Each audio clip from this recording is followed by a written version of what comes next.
السلام عليكم ورحمة الله وبركاته. الحمد لله إن الحمد لله حمدا كثيرا والصلاة والسلام على رسول الله وعلى آله وصحبه أجمعين. أشهد أن لا إله إلا الله وحده لا شريك له وأشهد أن محمدا عبده ورسوله وختام النبيين ورحمة للعالمين وداعيا إلى الله بإذنه وسراجا منيرا. أما بعد.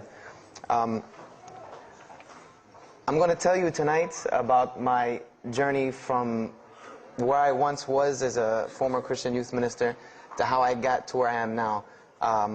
There's a lot of bumps in the road. You know, it seems pretty clear. Yeah, you're a minister and now you're a Muslim. You know, but there's a little bit more to it, inshallah. So just bear with me, and hopefully you'll get something out of it. Because the point is, at the end, is I want you to get the message behind the story. Because if I was traveling around the country just to tell my story, then I would be wasting time. It's on YouTube. Anyone can go get it from anywhere in the world. So inshallah, we're going to begin at the beginning. I was born and raised in Greenville, South Carolina. I was born and raised in Greenville, South Carolina. And I was raised by my grandparents because at a very early age, my mother had stepped out and my father was working 2 jobs. So it was me and my grandparents. And my grandparents were the traditional, conservative, Southern Christian folk, as they say. They were born in, they were very, very conservative in their ideals and their ideologies, in their ways. You know, as you hear about, people being set in their ways, that was my grandparents. Like we did it this way, and this is the way you did it every single day, and that was it. And we were very religious in the sense that we went to church on Sundays, we went to church Sunday evenings, we went to church Wednesday. And in Christianity, that's considered very religious. And it was not hard for us to go to church, and it was not difficult for my grandmother to drag me to church every Sunday, which as a kid is what they had to do, because the church was 2 houses down from our house. There was 2 houses, and then there was the church. So it was not hard for them to drag me every Sunday. And I hated church as a kid because of the simple reason that, we were brought up United Methodist. And Methodist is, for any of you know, it's very traditional. It's not like you think about like screaming and shouting in church and all that. No, you listen to the preacher, you stand up and you sing, you sit back down, you listen to the preacher, you stand up and sing, you sit back down, listen to the preacher, and that's it. That's all that happens. And the pews, as they call them, the chairs are made out of wood, they're hard, you get tired of sitting there, you're fumbling around, playing with the money that my grandmother gave me to put in the offering plate, all of these things. That's what I remember from church as a very small boy. But the thing that I do remember enjoying about church was Sunday school. Sunday school is what I got enjoyment from, because went to Sunday school, you painted pictures, of like Noah building the ark, you painted, all these pictures of Moses splitting the Red Sea. You learned the stories of Moses freeing the children of Israel from Egypt. You learn the story about him splitting the Red Sea. You learn the story about Noah and the ark. You learn the story about David and Goliath. You learn all these beautiful stories in Sunday school. So this was basically, as coming up, this is what I knew about Christianity, was the stories that I learned in Sunday school, because I never listened to the preacher during regular service. So that was the only thing I knew about Christianity. So coming up, this was how it was. It was just the norm. And the conservatism in my house, just to give you an example, and about the level of conservatism is, let's talk about gender issues. Let's say when I became 12, 13, 14, and I started to actually, notice females, and I actually didn't think they had diseases and wanted to run away from them every time I saw them. Let's say I wanted to have a girl over or something of this nature. It was so serious to my grandmother that I had to make an appointment with her, let her know this girl was coming to my house. We had to sit in the formal living room, which in the South, I don't know how it is here, but you have the dining room, then you have the formal living room with all the nice stuff that you don't go in unless there's company over. And my grandmother either had to be sitting in the same room with us or in the kitchen where she could see directly in the room. I mean, this is just how it was in my house. This is how my grandmother and grandfather were. They were very stern. They were very loving, but there were rules, and those rules were the way they were, and they did not change. So this was my upbringing. And I would say at about the age of 12, 13, 14, more along the age 13, 14, I started going to the Saturday evening youth services at my church that were for 12 and up. And the youth services were held in the gym, and they were totally different than church. At the youth services you went, we played basketball, we played volleyball, we played dodgeball, we played every kind of sport, and we ate pizza and cake and candy, all the stuff kids like to do. And at the end, the youth minister, who happened to be my catty corner neighbor across the street. When I was 14, he was 17. He was the youth minister, so he would sit us down and give us a 30-minute lecture about Christianity, about something about God. He would give us a 30-minute sermon, and that's how the youth services were. And going to these youth services, I met some other people who went to other youth services. They invited me to Young Men for Christ and other things that were going on in South Carolina. And so I started to go to these different retreats and camping trips with them. And so that is when I would say that I started to become a Christian out of will. I became a Christian because I wanted to, not because it was something I was dragged to do. I started to actually want to be Christian. This is something I wanted to do. I made my own choice and my own decision to do it. So when I turned 15, I started going to high school. And when I was a freshman in high school, my best friend, who was the youth minister, was a senior in high school.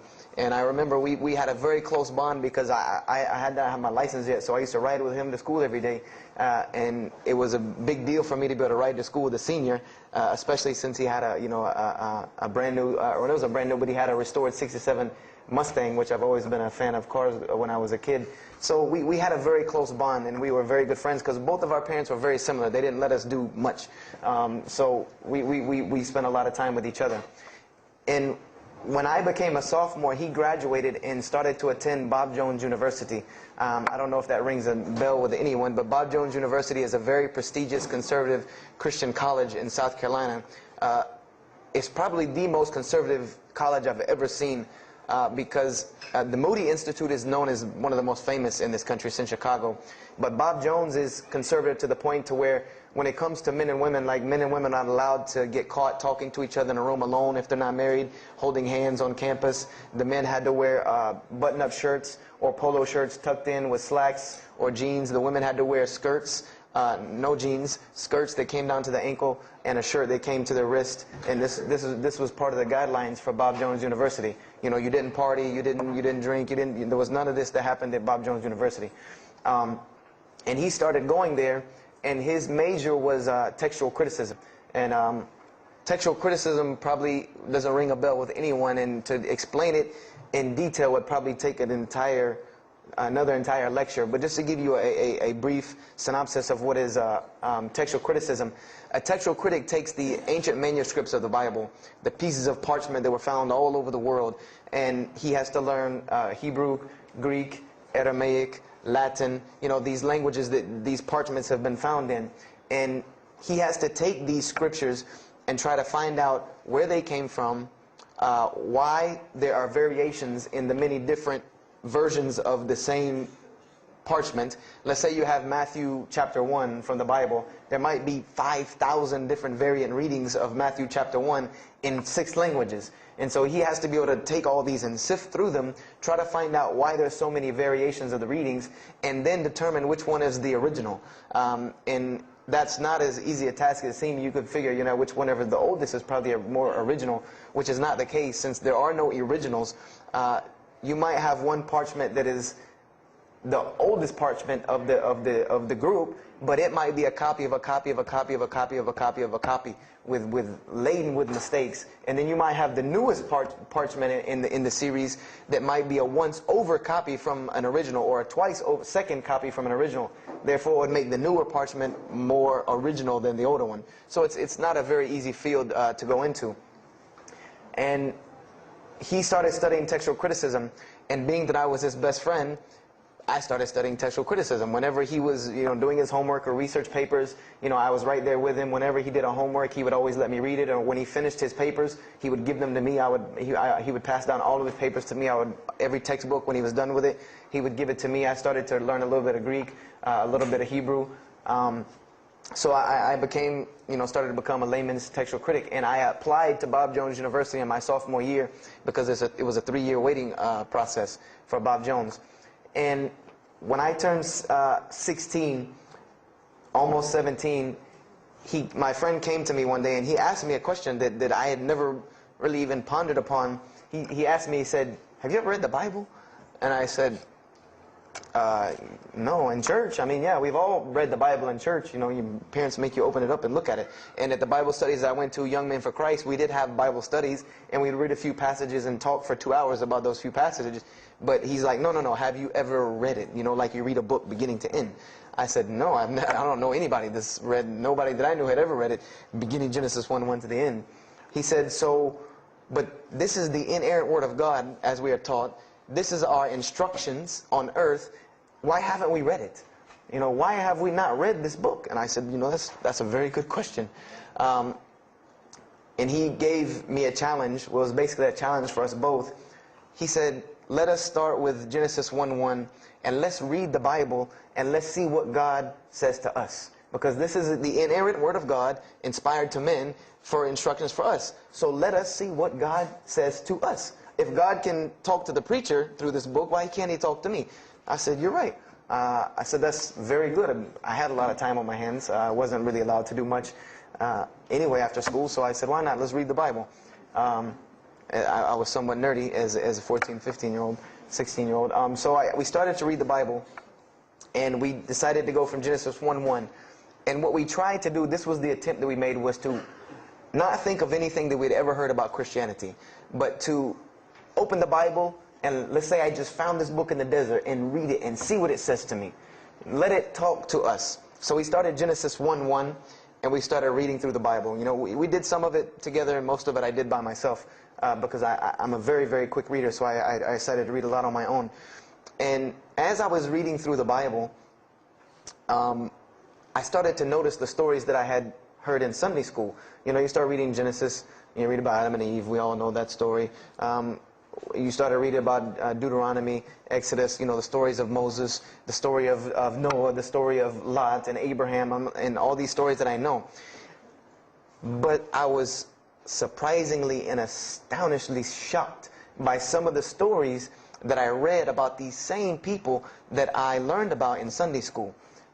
Just for instance, and this is a big testament to why Allah kept sending us prophets and why Islam was sent as a complete and perfected deen with the Quran. If you read about Noah in the Bible, there is the story about Noah saving humanity from the flood with an ark and all of that. There is this in the Bible. There's another aspect to the story of Noah that not many people know about unless they actually take time to open a Bible. This will not be preached from any pulpit anywhere. Is that the Bible says that Noah was an alcoholic. This is the Bible's portrayal of Noah, or Nuh alayhi salam, that he was an alcoholic, that he was a drunkard. This is the word used in the Bible, that he was a man given to alcohol. I'm a psychology major, and my field of specialty is mental illnesses, and alcoholism is one of those, is a mental illness. And I know from seeing alcoholism's effect on one of my close friends' parents, I know that someone who is truly addicted to alcohol, and if Noah lived for so long addicted to alcohol, he was seriously addicted to alcohol. It is hard for someone addicted to alcohol to hold down a 9-to-5 job working at McDonald's flipping hamburgers, much less construct an ark to save humanity from a flood that's never happened. So that stopped me for a moment in my tracks, and I said, Noah was an alcoholic, you know, and it bothered me for a minute, because I said, you know, things started popping in my mind, like, if Noah was a drunkard, how did he know God was talking to him? Because, you know, I've seen some people, they're alcoholics, you know, you were just asleep in my dog's food bowl the other night, drooling, and now you're telling me you were talking to God last night. You know, you know, to rationally, that would not make sense to me. That's like, you know, an alcoholic on the street coming to you and tell you God's talking to him. You know, he has no, this would give this man no validity. This man has no validity with anyone.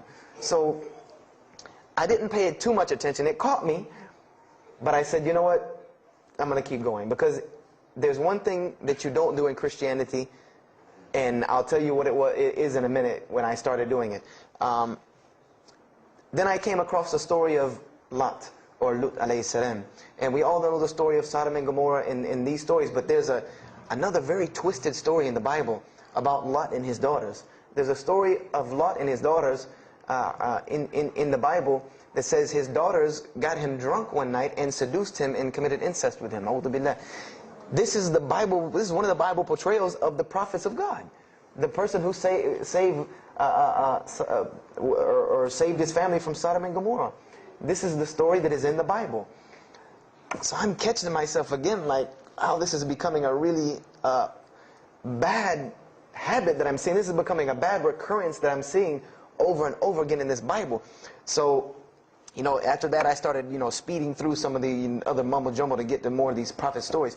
And I got to the story, there are others, and there are some stories in the Bible that are not PG rated, period. They're not rated for talking anywhere. You know, you would need an 18 and up ID card to be able for me to even tell you these stories. So the one that intrigued me, that caught my attention the most, was of my most beloved story in the Bible, and that was of David and Goliath.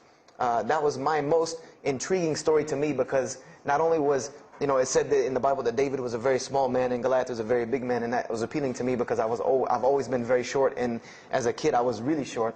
So, you know, I said this was a very beautiful story to me, just in its prose and in its concept of overcoming. And so I started to read about David. And there are very beautiful stories about David in the Bible. There are indeed. But there is one story about David in the Bible that shocked me to my core. And it's a story about three people. There's three people in this drama: David, Bathsheba, and Uriah. And it says that David saw this woman named Bathsheba. And she was one of the most beautiful women of her time. And she happened to be married to one of the commanders of his army named Uriah. But David on this day decided that he was not able to resist his temptation to be with this woman Bathsheba, so he did. And he committed adultery with her. And knowing that he did this, the way that he decided to cover it up was he sent a letter to the generals of his army saying that when the battle was fierce, for everyone to pull back and abandon Uriah so that he would be killed, and when he dies then he could have Bathsheba, no harm, no foul. So David went from being the slayer of Goliath, the hero from man, to an adulterer, a plotter, and a murderer. And so this is when I really caught myself and said, hold on now. Something's wrong here. Something's got to give. I said, because to me, God's prophets in my mind were people of example. People who I could follow as an example. Someone who was supposed to be the best of us, so that we could follow them and emulate them. And they're turning out to be worse than some of the people that you see on America's Most Wanted. David is somebody that, if I only knew this about him from the Bible, I see him coming down the street, I'm going the other way and calling 911, because he has to have a warrant out on him for something. This is what I'm thinking in my mind. This man is not an honorable man at all. He killed Goliath, yeah, but he killed this other guy named Uriah to be able to commit adultery with his wife. So I committed the cardinal sin in Christianity. I started asking questions. This is the one thing you do not do in Christianity, is you don't ask questions, especially not about issues like this. So I went to my pastor and I started asking questions. You know, what's going on here? You know, pastor, there's a very bad recurring habit about these men in the Bible. What is the deal here? And I remember he told me the same thing that almost every pastor or every evangelist or anyone I talked to about this, same answer, almost like it was programmed. They would put their hand on my shoulder and say, Brother Joshua, don't let a little bit of knowledge wreck your faith. Because you're not justified by knowledge, you're justified by faith. And they would quote me verses like, lean not on understanding, you know, Paul's, we're justified by faith in Jesus Christ. You know, they would quote this whole line of thing to me like it was already pre-programmed, that they programmed in pastor school that people are going to ask you questions and here's the answer. So, you know, I said to myself, you know, I don't know, pastor, you know, this just seems kind of odd. He said, let me tell you something. What you're reading is the Old Testament referring to God's covenant with the children of Israel. And they were a different people, a very stubborn, crazy people. So why don't you move on to the New Testament? In the New Testament, you'll find the new covenant they were under with Jesus Christ, and I promise you things will change and be better. I said, okay, perfect. So I went ahead and finished and got to Malachi and then started with the New Testament. So I opened the New Testament and I said, here we go. You know, let's start all over again. But there were a few things that I had learned from the Old Testament that I wanted to keep in mind when I started to read the New Testament. I learned, number one, that God was one in a unique sense. This is what I learned from the Old Testament, that God was one in a singular, unique sense. This is over and over and over and over very clearly in the Bible. God's nature is one. This is so clear through the Old Testament. And that he was very jealous about his worship. And every single time the children of Israel would turn to something else other than him, he would punish them and restrict their lifestyle. This is something that I learned. And it kind of, the similitude to me with how God dealt with the children of Israel was, and I hate to use this stark contrast, but it's almost as if one of us went out, God forbid, I hope not, and let's say we went out here and robbed a bank. You rob a bank, you're going to jail for a long time. And every day when you wake up, do you think that that jail is going to look like the Hilton at LAX? No, I doubt it. It's probably dark, cold, bad food, orange jumpsuits, not nice people, the whole 9 yards. And the reason why this is, and I know this now from studying psychology, is that this is supposed to be a stark reminder every single day when this person wakes up that you are in jail. This is supposed to remind them every single day you're in jail because you committed a crime. And we run this, not you. This is the message that is being portrayed to this person in jail. So when the children of Israel kept rebelling against God, he restricted their lifestyle. If you study Judaic law now, it is some of the most strict religious law you can find. All of the good things that we enjoy as Muslims, even when it comes to dietary laws, like the good parts of the meat that we are allowed to eat, they can't have these things.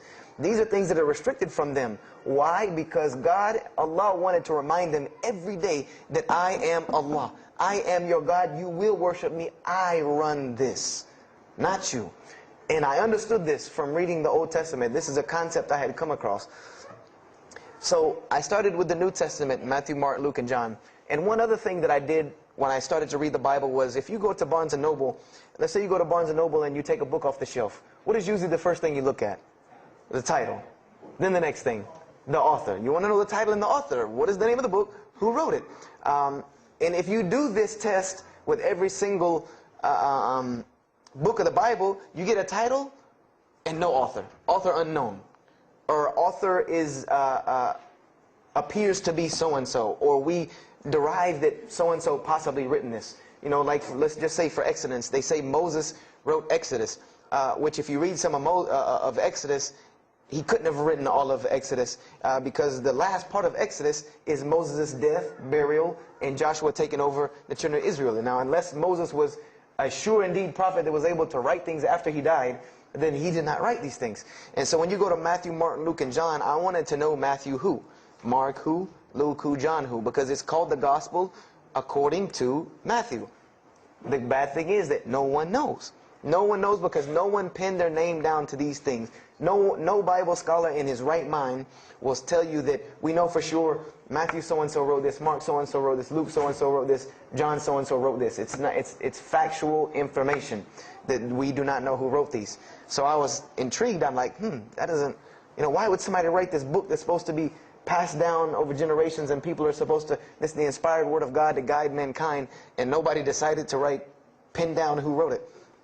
But anyway, I started to read it, and I started to notice things about the teachings of Jesus Christ. And they were not what I had learned in church. When Jesus spoke, he spoke of the nature of God. And when he spoke of the nature of God, it was the same nature of God that I found in the Old Testament.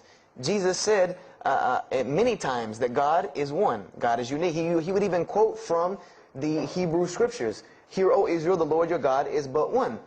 When he was asked, what is the greatest commandment? Or he was asked the greatest commandment. He said the greatest commandment, and every Muslim should understand these two concepts. This should be nothing new to you.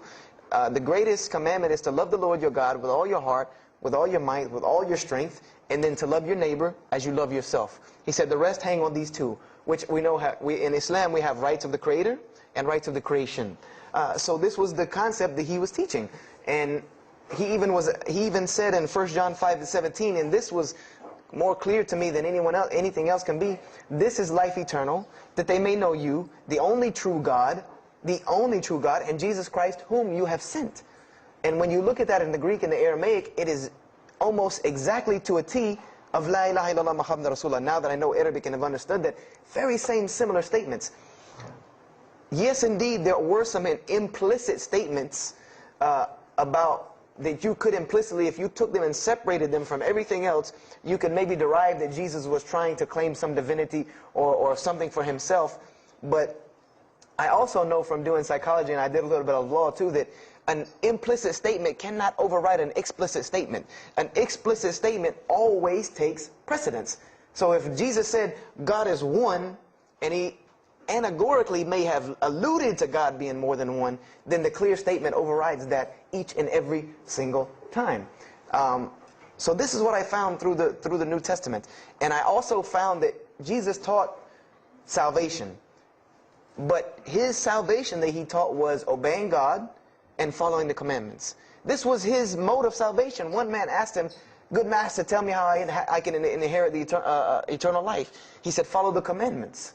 Follow the commandments. He even, in Matthew, was so sincere about it. He said, "Whosoever shall follow the least of these commandments and teach men to do so shall be called the greatest in the kingdom of heaven. But whosoever shall break the least of these commandments and teach men to do so shall be called the least in the kingdom of heaven." So this I understood very clearly, that Jesus taught the same nature of God that was in the Old Testament. He taught that the salvation lied in worshiping God and following the commandments. This I understood. Matthew, Mark, Luke, and John were very clear about this. You know, there were other things, the only begotten Son, you know, but these things were not in red letter, so I did not give them as much weight as what I did to the actual words that Jesus Christ was saying out of his own mouth. So I read Matthew, Mark, Luke, and John. All of it was saying the same to me. I said, and I was thinking to myself, this is not what I was taught about Christianity. You know, you're taught that God is 1 in 3, 3 in 1. You know, 1, 1, 1 equals 3. You know, Father, Son, Holy Spirit. Jesus died on your cross to forgive your sin. You know, and there was another thing that I noticed from the Old Testament, and this is a beautiful lesson to Muslims, because you're asked this all the time, especially when it comes to dawah. And I never put 2 and 2 together until I learned Islam and then read the Bible one more time. Is I wanted to know why the Jews wanted to crucify Jesus so bad. Why so bad? They could have just mobbed him anywhere and killed him on the street. It's not like he had clans like the Arabs that would have come and backed him up. I said, why didn't they just kill him? You know, why were they so strict and sincere to tell Pontius Pilate, you got to kill him and you need to sanction it? We can't do it, but you need to sanction it to kill him. And now I understand it, was that Jesus had a mission, and that mission was to share God with the world. And Paul even kind of tells on himself in his book of Galatians as to why Jesus was meant to be crucified, or the Jews wanted to crucify him. Paul said that the crucifixion is the stumbling block for the Jews. And he explained in Galatians that Jesus Christ, and this is how he tried to roundabout explain it, was cursed for us, to remove us from the curse of Allah by taking this curse upon us. For it is written, and he quoted the Old Testament, everything that hangeth on a tree is cursed. So I went back and studied the Old Testament and Judaic law, and I realized that people who were crucified, that was considered a curse upon them. You had to do something pretty serious to get crucifixion, because it was considered a curse from God. It was part of their law that when someone is crucified, that person is cursed. So wherever they buried these criminals, like in the graveyards in Israel, in Jerusalem, in Palestine, where they buried these criminals that were crucified, this was considered cursed ground. This was considered ground that you didn't go on, and you did nothing here, because these people are cursed by God. So I started to put 2 and 2 together. That it's not that they wanted to kill Jesus, because they could have just killed him. They wanted to disprove who he was. This was their point, was to disprove who this man was. He said he's the Messiah. They wanted to disprove it, and they knew if you can crucify Jesus, he can't be the Messiah. He cannot be our Messiah if you can crucify him. And even if he is, if we can still force our crucifixion on him, then that'll detriment his message. So they understood this and knew this, and this is why they wanted to crucify him. And this is exactly why Allah saved him from it. Because everyone asks you, why did Allah save him from the crucifixion? Because you cannot crucify. That was part of his law that he came to fulfill, that he could not be cursed according to this law. He said, I have come to fulfill the law. To fulfill it. Therefore, he couldn't be cursed according to it. And this is why he went to the Garden of Gethsemane and asked God to remove this from him, because he knew how detrimental this was to his message of crucifixion. So I began to see all of these things. So I started to read. I got to the book of Acts and started to read the writings of Paul the Apostle.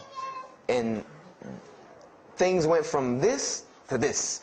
It went from one way to another way. It went completely flipped, turned around. The entire teachings went from obeying God, worshiping God, following the law, to worshiping Jesus Christ and abolishing the law completely. Paul even wrote to the Galatians, "Oh, you foolish Galatians, why are you still following this cursed law?" Jesus Christ came as a curse to remove us from the affliction of this curse. So I said to myself, but Jesus just said a few books before this that whosoever shall break the least of these commandments and teach men to do so shall be the least in the kingdom of heaven. And here you go, Paul preaching this gospel to abolish the law. So I even asked, what is going on here? So I started asking my pastor, and my pastor said, now you're getting into deep water. You know, now you're starting to question the New Testament. You really have some issues. You know, they even thought that I might be, you know, possessed and all kinds of things. So I had a very big conflict going on inside of me, and my friend took me to his textual critic teacher, his professor. And what this man told me probably wrecked my faith in Christianity. And I always say, I doubt he would be very happy me traveling around the world telling people that a Christian professor from Bob Jones University wrecked my faith in Christianity. But he did. Because what I asked him was, what happened to all these contradictions? You know, in the Old Testament there are many contradictions. If you study Hebrew language, you'll understand that when you read some of the Old Testament or the Torah, that there are some parts of the Torah that you can see is the most beautiful Arabic that you can see, the most beautiful Hebrew that you can see, just like when you read the Quran. It's very beautiful Hebrew. And then 2 chapters later, you'll see Hebrew that looks like a broken 3-year-old who is trying to scribble some Hebrew down. It looks very colloquial, very dialectic. You can tell it's not the same person speaking. So I went and asked him about all this stuff I saw. And he told me, he said, what you have is a book written by men over centuries and centuries and eons and eons.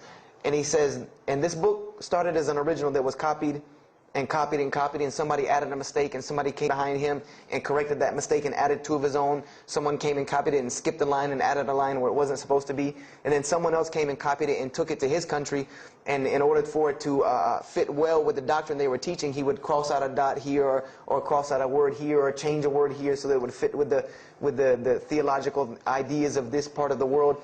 And he said, and after all these years, you have a book now that is compiled from all of this, written by the hands of men that still have men's fingerprints left on it. And that's what you have. You have an imperfect book that is only perfected through faith. This is exactly what he told me, that this book is perfected through faith. You cannot perfect it textually. It's not a textually perfect book. Those who believe in it by faith. And so I said, here we go again with this faith thing. You know, I said, God gave me a brain for a reason. If he did not want me to use it, he would remove this reason and logic part of my brain out and replace it with more faith. So, you know, and I was of the opinion, you know, as the saying goes, my grandmother didn't raise a fool. I'm no fool. You know, I said, I can't believe in this. You know, I mean, this book I've been taught is the inerrant word of God, and you're just telling me that it's a book of errors that's only perfect through faith. That's like me taking a 1982 Datsun all beat up and say, if you believe it can be a Mercedes. If you believe. You know, that would make no sense. You can't take a car to the car dealership and say that. No, if you really believe it, if you look at it right, it's a Mercedes. So I said, no, you know, this is a book full of errors. And God's religion is perfect. If God has a religion, it's perfect. If he has a book, it has to be perfect because he is perfect. So I left Christianity completely. And I decided that I was, I had learned some concepts from the Bible. God was one. You couldn't fool me of that. I had also concepted that there should be nobody standing between me and God, because He created me without permission from anyone. Therefore, I don't need to be taking permission from someone to go to Him. If I had to be forgiven for something, it should come from Him, because on the day of judgment, it's going to be me and Him alone. And I didn't know about God's prophets yet. I had my doubts and persuasions about that. So I decided to start searching other religions. I went back to Judaism. I studied Judaism. I found the same thing that Jesus taught about two spiritual Jews that leave the law, and Jews that were so caught up in the law that they left no room for spirituality. I studied Buddhism, Hinduism, Taoism, Confucianism, Wiccan, Bushido. Everything I could get my hands on, every type of ism or religion, I studied it. But there was one litmus test that I used for every religion. And whenever I met them, or the people, or whatever about this religion, I would always ask them, do you have a book? Do you have a book? Because another thing I had come to the conclusion of is that if your religion is true, you should be able to tangibly hand me something and show me that this religion is true. Give me something that I can see. I don't want to hear that faith stuff anymore. I heard that all my life, and look where it got me. It got me thinking I'm driving a Mercedes running around in a 1982 beat-up Datsun. I said, no, you have to show me. And so I read the Bhagavad Gita, I read the Torah, I read the Scrolls of Tao, I read the Code of the Bushido, I read the Wiccan Book of Spirits and Spells and all that other magic stuff they have. And I read all of these things, and I found something very congruent with all of it, was that there were very same philosophies and teachings in all of these major religious books. They all talked about God and His nature. Most of them alluded to the fact that God is one, and that God sends messengers to us and people to us to teach us. But they were filled with a whole bunch of garbage, to be honest with you, that I couldn't logically, rationally believe. So at about the age of 17, just about the time, about 17 and a half, I gave up my search for God. And I became kind of angry with God, because I said, here I am looking for you, and I can't find you, and it doesn't look like you're giving me any help. And I don't know how many of you know, but for a 17-year-old that is frustrated with God and the world, there's a lot of trouble he can get into. There's a lot of things he can do to put himself in predicaments when he's frustrated with the world and had come to the conception that, if there's a God that exists, then He doesn't really care about me. That's a kind of a dangerous young man. So I started doing the whole partying in trouble, going to parties, drinking underage, all of this stuff I started doing. I'm a perfectionist at heart. So when I was a Christian, I tried to be the best one I could. If I was going to switch to being any other religion, then I was going to do that 100%. So you better believe when I went after the dunya, I did that 100%. And I was a martial artist since I was 15 years old, and even though it was only 2 years, 2 years at 17, you think you're Bruce Lee. So I got into a lot of fights.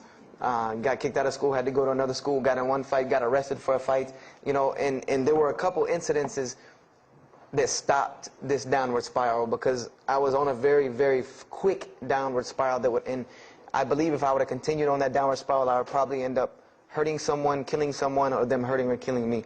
And there were two incidents that brought that to an abrupt stop, like pulling the emergency brake. And the first one was a car accident that I was in. My friend and I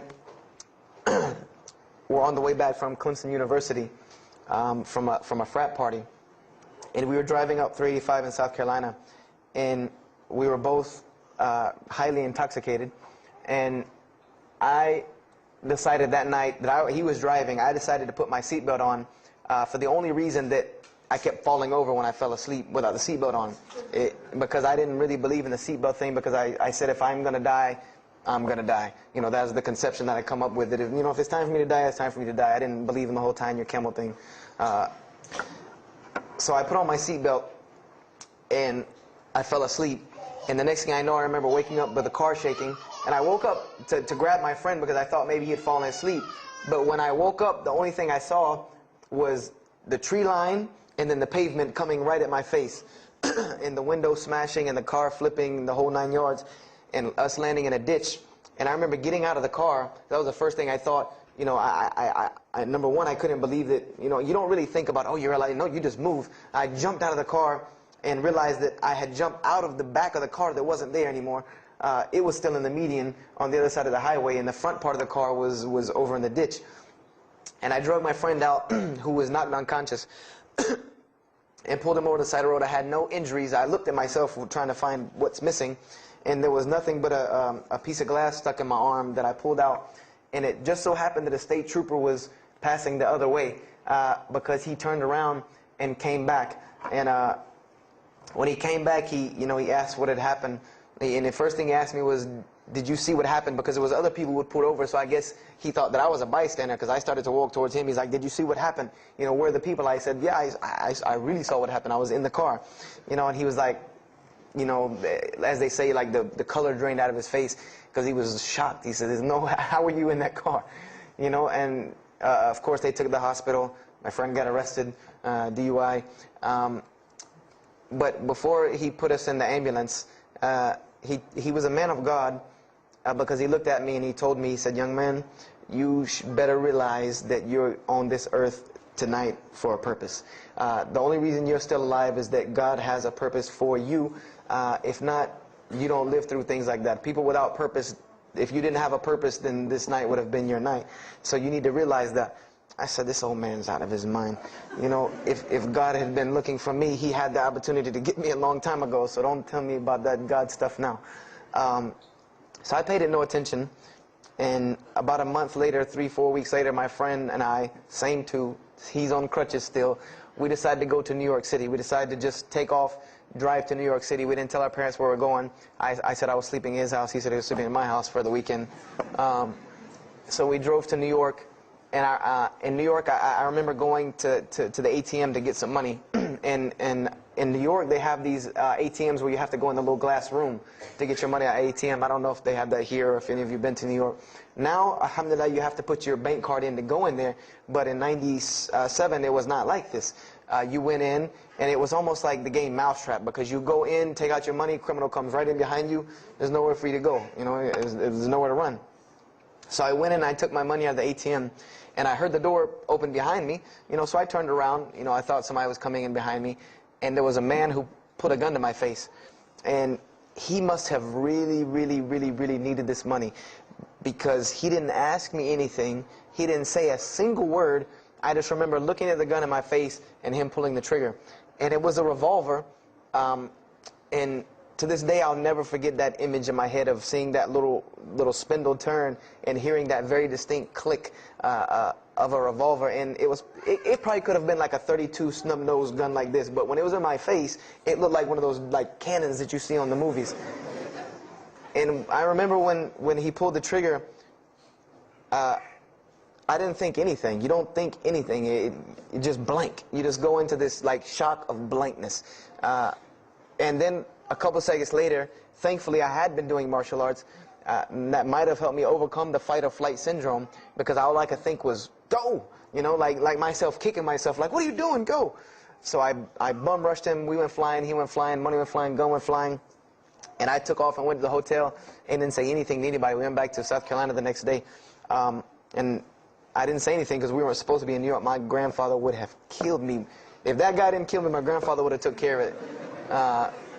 So I didn't say anything until about a month or two later. You know, I kept having nightmares about this same incident. I kept having night terrors from this incident. And so I told my grandmother about it. And she told me the same thing that the officer had told me. She said, you know, you have to realize that God has a purpose for your life. You're here for a reason.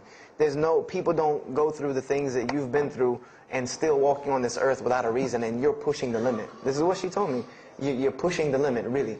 God has something for you, and He wants you to get it, but you're pushing it. And she didn't tell me to go back to Christianity and study my Bible. The only thing she told me was that God hasn't gone anywhere. You just have not looked in the right place yet. And so I decided to put myself back together. You know, the car wreck, the gun thing, the getting arrested for fighting, like all of that, like really made me stop really quick and think, that I need to get my stuff together. So I became an agnostic, someone who I believed in God with no form of religion. I prayed to God on the floor on my hands and knees, because this is how all the books of God, this is how the Bible, the Torah, the New Testament, the Bhagavad Gita, all of these scriptures that I ever read, they said that this is how the men of God prayed. And it was during this time that I did read one book about Islam in the public library, because I had never heard of Islam ever. But I remember I was looking in the religious section in the library at school, and there was a book about Islam, and or it was in the library, the public library, and I remember it was some title like "Why I'm Not a Muslim," or some, one of these titles that was propagandistic against Islam, but I had no idea. So I just took the book and I read it, and I remember it said that Muslims, M-O-S-L-E-M-S, and any of you knowing Arabic knows that's a very derogatory word. A Muslim is someone who oppresses someone else. That's a very quick sleight of the pen that was used in the past for a very real purpose. It said that Muslims were people who worshipped a moon god named Allah, who lived in a box in the desert in Saudi Arabia, and they were oppressive to women. I remember there was a whole chapter about how they could have 4 wives and as many as they want, actually, because they could marry 2, divorce 1, get 3 more, this whole, and it said that, I remember the one thing that really caught my attention was the whole chapter on jihad, where it said that Muslims were allowed to kill non-Muslims at any time, at any place, without discretion, and it was an honorable act, and not only would they go to heaven before it, but they would get 70 virgins on the way. So I closed the book on Islam, put it back on the shelf, and marked off Islam off my little list of religions, and said thanks but no thanks, and if I ever see a Muslim, I am out. And I said I'm pretty safe in Greenville, South Carolina. I had never seen a Muslim ever. So I said, I don't have to worry about running into no Muslims, thank God. So, I started, just worshiping. I tried to just be a good person, pray to God, ask Him for guidance, try to be a genuinely good person. And I remember what changed is when I met a Muslim. I met a Muslim who I had met a couple of times at school. We had went to school together, and I knew him, but I never knew that he was Muslim. And there's a couple of reasons why I never known he was Muslim. Because he was African American, number one, and the book said that Muslims were Arabs. And number two, I didn't know, I thought Muslims ran around, marrying as many women as they want and killing non-Muslims. I didn't know that they could also be part-time drug dealers. So I didn't know, I never knew that this guy was Muslim. I didn't put 2 and 2 together. So we were at his house one day, and me and my other friend, the one that I got into a lot of trouble with, I'm trying to keep him out of trouble now. We were at his house, and we were debating something about religion. I forget what even the topic was, but you had 2 teenagers thinking they know everything. And I was trying to explain something to him about the Bible. And that guy came in and was listening. He said, "Have you ever heard of Islam?" I said, "Yes, I've heard all about Islam." He was like, "Okay, so what do you think of it?" I said, "What do you mean what I think of it? That's probably the worst religion I've ever seen on the face of the planet." He's like, "Why?" And he's like, "I'm a Muslim." I was like, "Man, stop playing."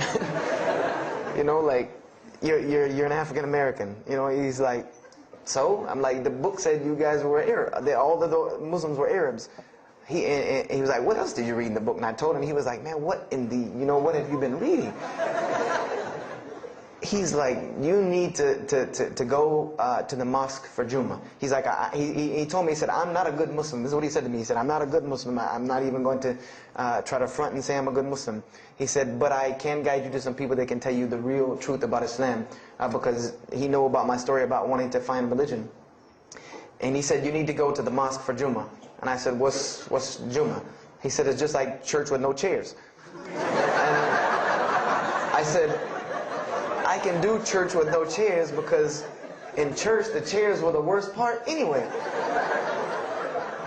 Because they had these hard benches that you sit on that are like this, and are so hard." I said, "That's good. You sit on carpet? Wow, man, every church should be like that."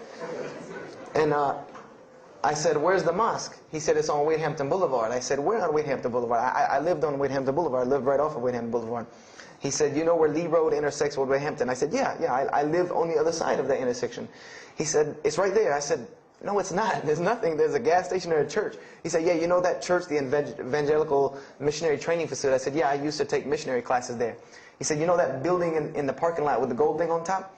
I said, yeah, the gym? He was like, no, that's the mosque. Because I had always thought it was the gym because it was in the same parking lot and it was just rectangular with 2 glass doors in the front.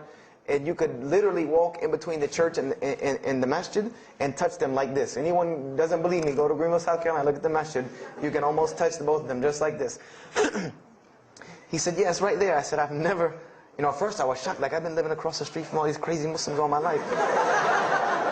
I said, I never knew. And he told me to go to Jummah, and I asked him what time. He said he would meet me there at 1 o'clock in the afternoon on Friday. So I said, okay. I went on Friday.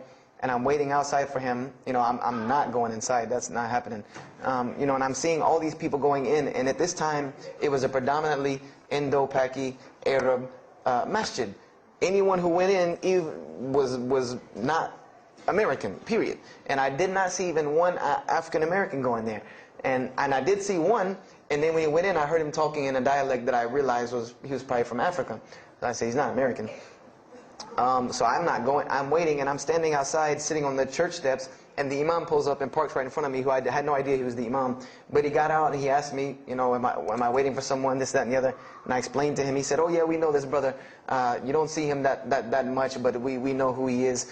He said, I'm glad you came. He was a very, very nice, gentle young man. And he invited me into the mosque, and I kind of wanted to wait on my friend, but I didn't want, at the same time, I didn't want to tell this man I don't want to go in. So I went in, and they put me in the back and gave me a chair anyway. And I said, I came to sit on the floor. And they gave me a chair anyway, and all of these people are piled up in front of me. And there's no Americans here. And I'm starting to wonder, if this is a setup, because it's starting to smell like a setup to me. Because in my mind, I'm like, you've been set up before, and this seems kind of like this. So, and I'm starting to think in my head, scenarios, a young mind at play. I said, this other guy, my friend, he probably was in the same situation like me, and he probably made a deal with them to get out as long as he brought other Americans and tricked them into coming to the mosque so they could do their jihad after Jummah and get their 70 virgins. So I'm sitting here, and there's all these people in front of me, and then there's a curtain with all these people behind me making noise, and I have no idea who's back here. So I'm stuck in the middle of this. I hear that it's some women, but I don't, there's a curtain. I have no idea. So I'm like, there's something very odd about what's going on right here. I'm like, just let me make it. I'm starting to look for the exit. I'm like, calculating how many people are between me and the exit. I know some martial arts, so I said I might hit a couple of them, and I'm out. And then the imam came, and I just now realized that he was the imam because he got up on the minbar, and they started to call the adhan. And, I said, okay, that man seemed nice. He seemed genuinely nice, so I felt a little more comfort. And then he got up after the adhan, and he started his khutbah. Inna alhamdulillah nahmaruhu. And I said, oh my God. I said, I bet you he's talking about me. And he's being forceful. He was getting loud and banging on the minbar, and he's pointing in my direction. I'm like, oh man, I gotta get out of here really quick, I said, well, I'm gonna take my chances with the women behind me. I'm going through the curtain.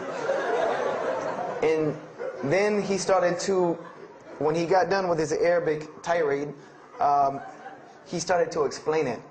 That verily all praise belongs to Allah alone, or God alone, and Him do we worship, and Him do we seek help and assistance. We seek refuge with Him from the evil that lies. He explained what he said in Arabic, and it sounded to me so beautiful. It was very, very beautifully prosed, what he said, and I wanted to know where he got that. I said, where did he get that?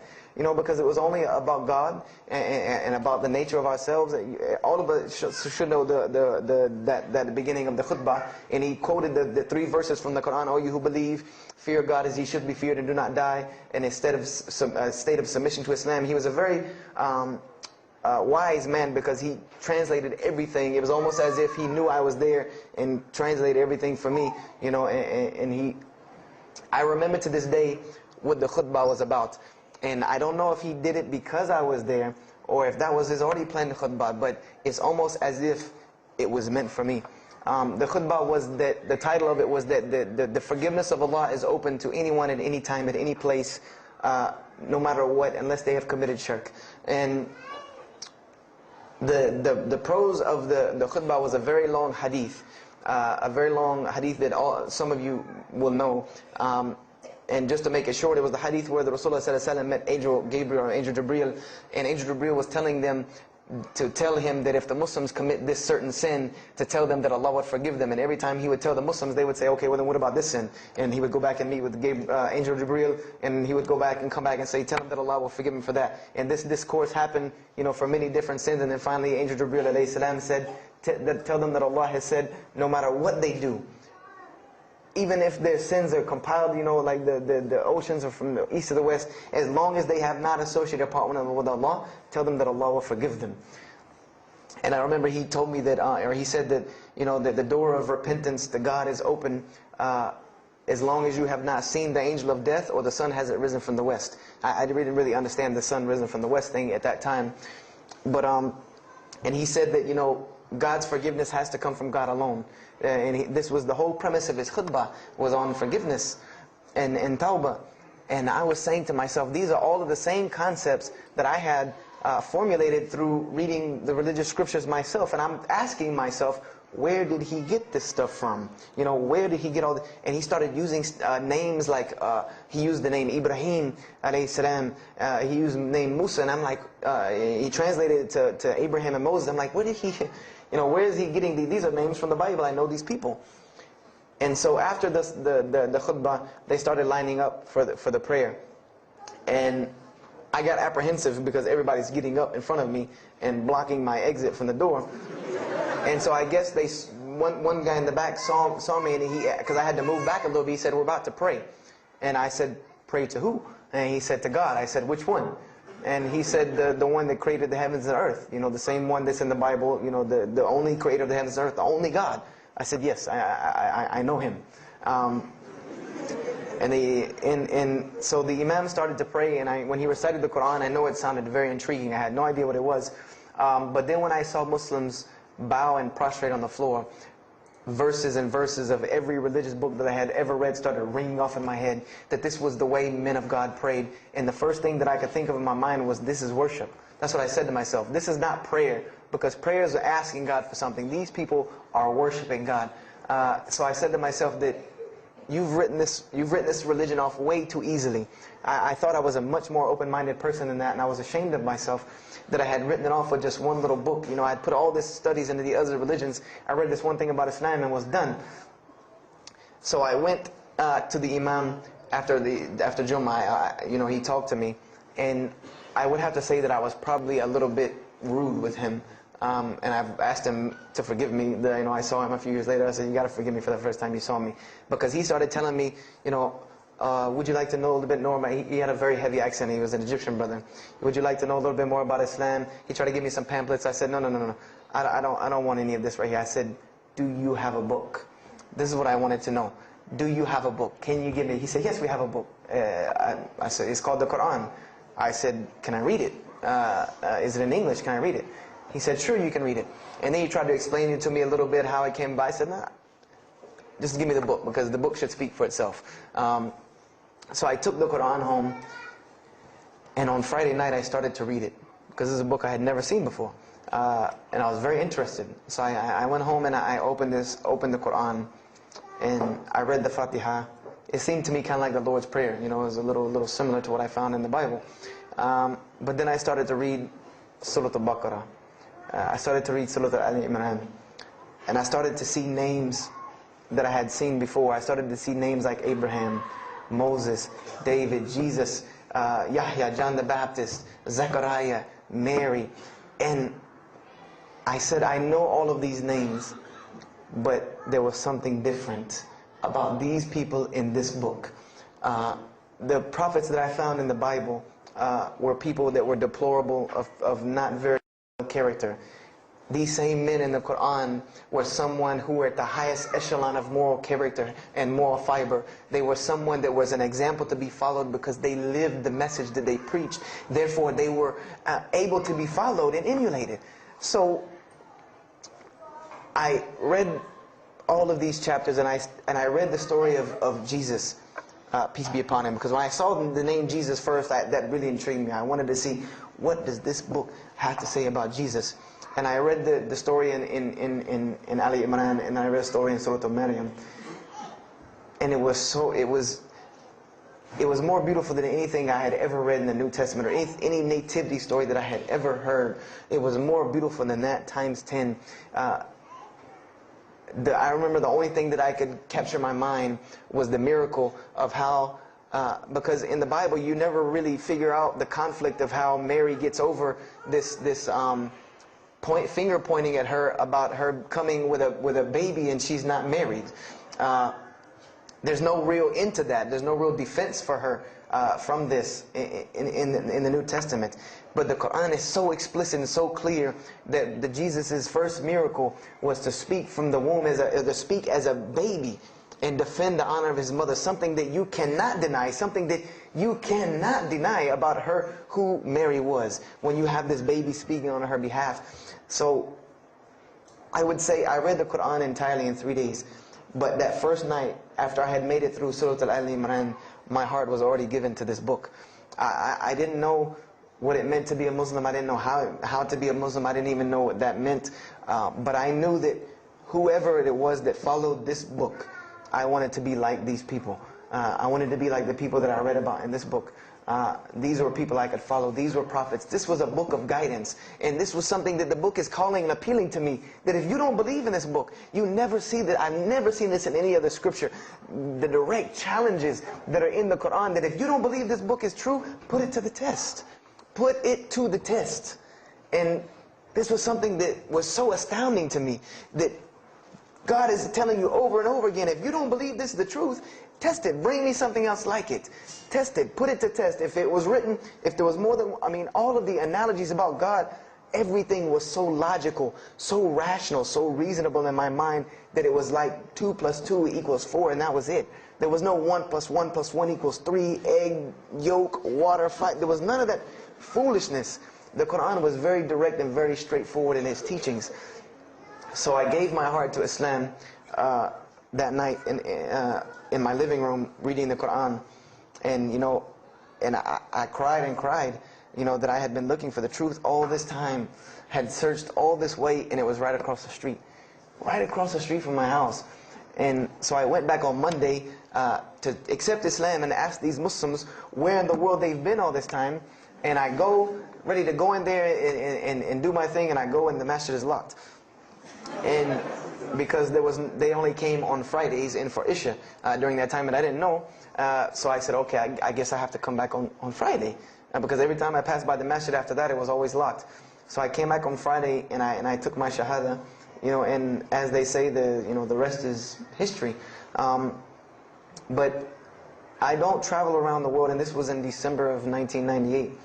I don't travel around the country and the world telling my story, just for the entertainment value. Even though I've been told it does have some entertainment value, I don't tell it for that person for sure. If that was the only reason, then you could just get it off of YouTube and it was the same exact story. I'm going to finish with this, and I hope you can give me 10 more minutes, inshallah, to tell you why I go around telling my story. I tell my story to let everyone realize that there are millions and millions of people just like me. Just like me in 1998, searching for the truth, can't find a way out. There are millions of people. There are probably millions of people in California, hundreds and thousands, if not millions, right here in in Orange County and Los Angeles in the Southern California area, that want to know the truth, that are tired of hearing the same garbage preached to them over and over again, tired of this shaitan box telling them the same thing over and over again, tired of the world being in the condition that it's in, tired of their life being in the condition it's in. And we as Muslims have the solution to every single one of their problems. And guess where we keep it at? Right here inside the masjid. Right here inside the masjid, we have all of this truth. We have the solution to every problem in the world.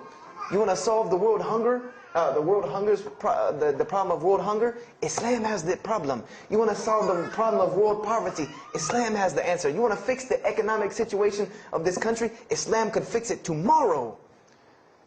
And this was in an op-ed piece in the Washington Post. In the Washington Post, there was an op-ed piece that the two markets that are falling apart in this country are investments and housing. And there are two people in this market that while the rest are bottoming it out, this market is steadily climbing. It's not getting rich overnight like people want to, but it is continually going up, and that is Islamic financing and Islamic housing markets. These two things are so steady and so strong that economists in D.C. are trying to figure out how they can take some of these Islamic principles, from these investing and housing firms, and plug them into this system to give it some stability, because they realize that you won't get rich overnight in the Islamic system, but it will be stable. It will be something that will give stability. So they are starting to find out that Islam has the answer and the solution to their problems, but we already know this. We already know this, that we can solve every world problem with Islam, would put it into it. But the problem is, we're hiding it from the people. Unfortunately, willingly or unwilling, knowingly, unknowingly, we are hiding this from the people. And there's a statement in the Quran and that Allah warns the Jews about what they did with their religion. And it is a statement that is left in the Quran for us, that verily those who conceal the evidences and the clear proofs, after we have made it clear for them in the book, they are those who are cursed by Allah and cursed by those who curse, unless they repent and reveal that which they have been concealing. Those I will accept their repentance, because I am the one who accepts it, the most merciful. We have become guilty just the same way the Jews have of hiding the truth about their religion. When they saw the Prophet Muhammad ﷺ, they knew the truth and wanted to hide it. People, we know the truth about Islam, and we are hiding it. We as Muslims are running around begging Allah for dignity and honor and help when He has already given it to us in this deen. Everything that a Muslim could ever want has already been given to him in this deen of Islam. Anything that you ask Allah for, there is an account set up for you to go take it out of. You just got to find it where it's at. And any of you, I'm not going to go through the ayahs for they're too long, but if you want to know the solutions to every one of your problems in this world and the hereafter, just go read Surah Al-Saf, ayah 10 through 13. Very, very easy solution. If I had the time, I would read them to you, inshallah. But we have the cure to every disease in the world. And we're not giving it to the people. And I want to use this as a parable because I really want this to hit home with you. Let's say, what is your name, brother? Abdullah, mashallah. Let's say me and Abdullah are best friends. We're brothers in deen. We're roommates. And we've been roommates for years and years and years.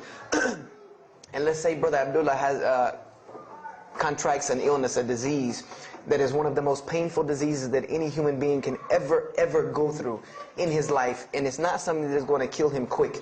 Let's say this disease is going to suffer and fester with Abdullah and make him not be able to eat, sleep, nothing. He's just miserable all the time. When I come home in the evening, he's rolling around on the floor in pain. And let's say I know him in this condition, and let's say one day I come across the cure for his disease. Someone tells me that if you give this to Abdullah or anyone like him, he will be instantly cured and he will never suffer again. And let's say I take that and put it in my pocket, and I don't give it to Abdullah. Why? Why don't you give it to Abdullah? Well, number one, I'm way too busy. I have 2 jobs, going to school, I have a long commute back and forth, I got to drive up and down the 405 every day. I don't have time to give Abdullah this medicine, man. If he wants the medicine, he'll go get it himself. I don't have time. I'm really busy. Number 2, I'm not a doctor. I should not be prescribing Abdullah medicine, and I'm not knowledgeable in medicine. He should, if he even wants help, he should go see a doctor. I'm not a doctor. Number 3, Abdullah's, please forgive me, but Abdullah's kind of stubborn. He doesn't really listen very well. He probably, he's kind of set in his ways. So even if I tell him this medicine is good for him and it'll cure him, he probably wouldn't even take it anyway. So why waste my time? Do any of these excuses sound familiar? And let's say I don't give this medicine to Abdullah and he dies. And let's say he dies the most painful death that you can ever imagine. I want to ask you a kind of rhetorical question. I want to ask you kind of a rhetorical question. Do you think on the Day of Judgment that Allah is going to call me and Abdullah up and ask him about this incident between me and him because I've oppressed him? I have oppressed him. I've allowed him to suffer knowing that I could ease his suffering. I'm sure Allah is going to ask us about this. But you know the beauty about Islam is that if Abdullah was a good Muslim, bore this disease patiently and died, he dies as a shaheed, inshaAllah. And on the Day of Judgment, this is how beautiful Islam is, that he could very well come before and Allah ask us about this, and Brother Abdullah say, you know what? Allah, I forgive him, so you forgive him. This is the beauty of our religion. And Allah will forgive me. But the disease I want to tell you about is the disease that every single non-Muslim walks around with every single day, and they don't even know it. It has no real physical symptoms, and that's the disease of shirk, the disease of being jahl, being ignorant about Allah subhanahu wa ta'ala. Allah gives them life, and they worship someone else. Allah feeds them, and they thank someone else. He created them and fashioned them in the womb of their mother and knows them better than they know themselves. And they have no idea who He is. They don't even know who He is. If that doesn't pain your heart to see a person in this condition, then for sure the hearts have become hardened. Because when I see non-Muslims, especially when I sit in places like airports, I see this disease. I see it on them. I see them walking around with it. And there's so many of them passing me, I think to myself, there's no way I could talk to all of them. There's nothing I can do. And this disease is something that not only is not going to show up as a physical symptom, and is going to leave them ignorant about Allah subhanahu wa ta'ala, but when the day they die, they will die the most physically painful death that anyone can ever suffer. The Rasulullah said that when the angel of death comes to the disbeliever, it doesn't come kindly. He yanks the soul through the nose, and it's as if his flesh is torn from his bones. It's as if they take Brother Abdullah and turn him upside down and stuff him in a human paper shredder. This is the death that is waiting for those who do not know Allah subhanahu wa ta'ala. And you know the unfortunate thing? That while you've been sitting here listening to me, thousands of people have died. Thousands of people have lost their life not knowing Allah while I'm talking to you right now. People in this city have lost their life, and there's nothing we can do about them. They're gone. It's too late for them. We can't save them even if we want to. And that's a deplorable, deplorable, sad, sad fact that we can't save them. But there are many, many, many, many who we can save. And that all that takes is us taking this light of Islam we have and showing it to the world. There's a statement in the Bible, and I finish with this. Whether Jesus alayhi salam said this or not doesn't matter, because this statement is one of the most profound statements that has been somewhat of a focus for me in my mission of da'wah. It is said that no one would bring a candle into his home and then place a bucket on top of it, because then no one would benefit from the light. No, if someone would bring a candle in their home, they would set it on the table in the middle of the room so that everyone could benefit from this light. And unfortunately, the Muslims of this generation, we are a bunch of candles with buckets on top of it. No one can see our light. No one can see the beauty of Islam. And believe me, if you don't see it, believe me, take it from someone who was once standing on the outside looking through the window at that light. It is one of the most beautiful things you can ever lay your eyes on. It is a treasure to be found of treasures. And everyone else can see this, and they will see this if we show it to them. If we allow Islam to be Islam. If we start becoming Muslims, meaning that the best form of da'wah that you can do to this world is very, very simple. It's not complex. It doesn't take a 10-hour workshop, even though some of the details do. But if you want to know the way, the best way to do da'wah is for Muslims to be Muslims.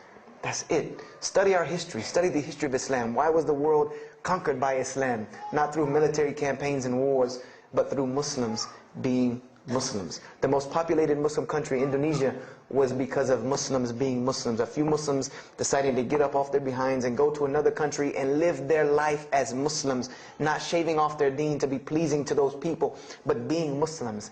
And when the people asked them and inquired, what is it about you backwards Arabs that we've heard all these crazy things about? Now you come out of the desert with pristine moral and character, and you have better ethics and morals than we do. What is it that's happened to you people? And their answer was, La ilaha illallah, Muhammad Rasulullah. That we believe in Allah and He has sent us a man named Muhammad, and we emulate his lifestyle. That's why we're like this. This is what conquered the world for Islam. This is what conquered people's hearts for Islam. Was the truth and the beauty of it and its simplicity of its message. This is what brought me, and this is what the world needs. With all of this foolishness going on in the world, this is what it needs, the simplicity of Islam, whether they want to hear it or not. They know it in the bottom of their heart. When you show them the truth, even if they turn away from it, they know it's the right thing. They know it's the truth. And on the day of judgment, you can stand before Allah subhanahu wa ta'ala, having washed your hands and saying that I did my job. And I finished just one more thing. I finished with this. If you don't believe this is important, if you don't believe this is one of the most important things you can do as a Muslim,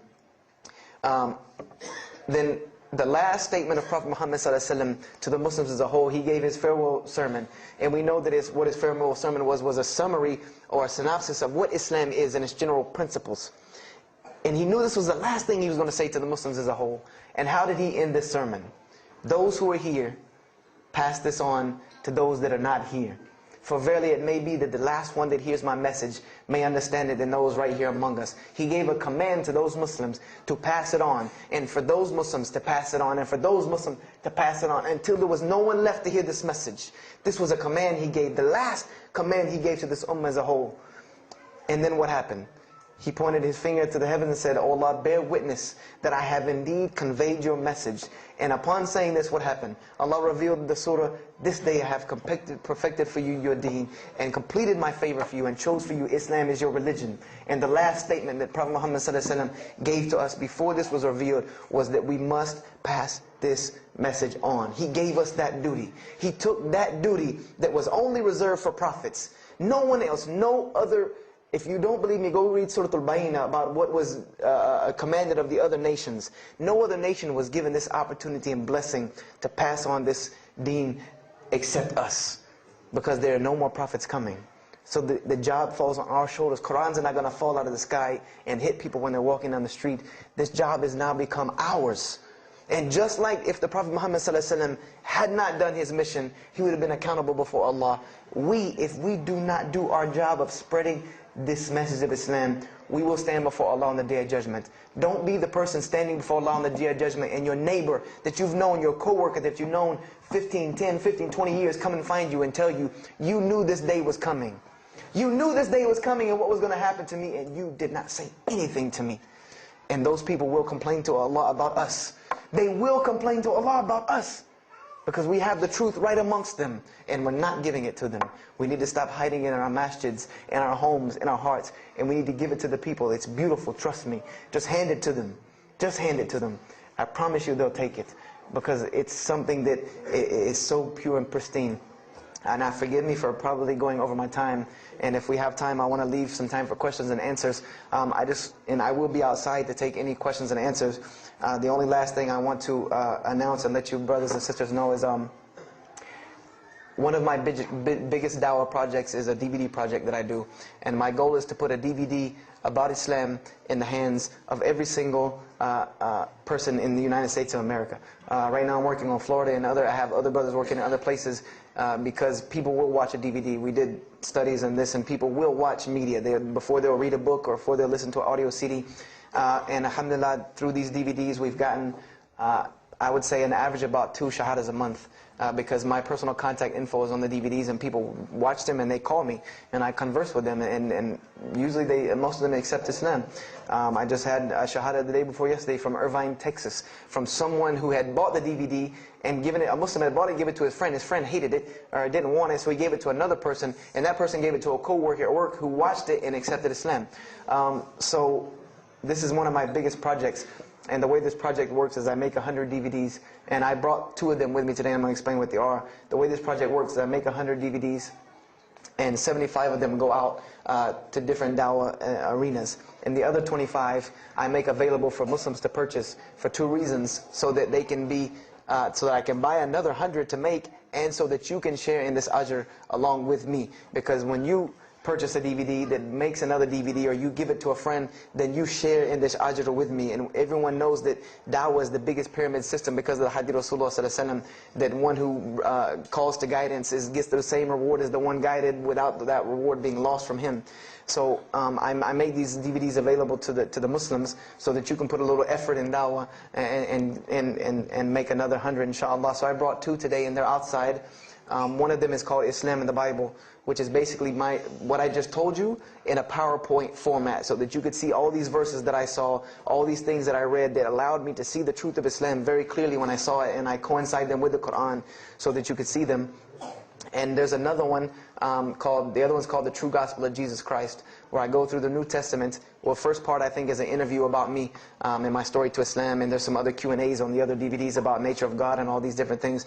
But it's a PowerPoint presentation about the New Testament and Jesus Christ, and how you can prove to someone that Jesus Christ taught Islam from the New Testament, from their own book, that they have to agree. They either have to believe it or reject it. And if you believe it, then you have to believe what I'm saying is true about Islam. If you reject it, then this is your book, not mine. So, you know, I try to use these 2 teaching methods, and they also can be given to non-Muslims because they're in a PowerPoint format. They're in a very educated format, and they're available outside for $10 each.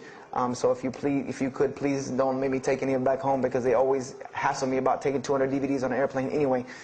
So please come and get them. And if you have any questions, my contact info is on there and everything. If you have any more questions for me, and my website and everything. I thank you for your time.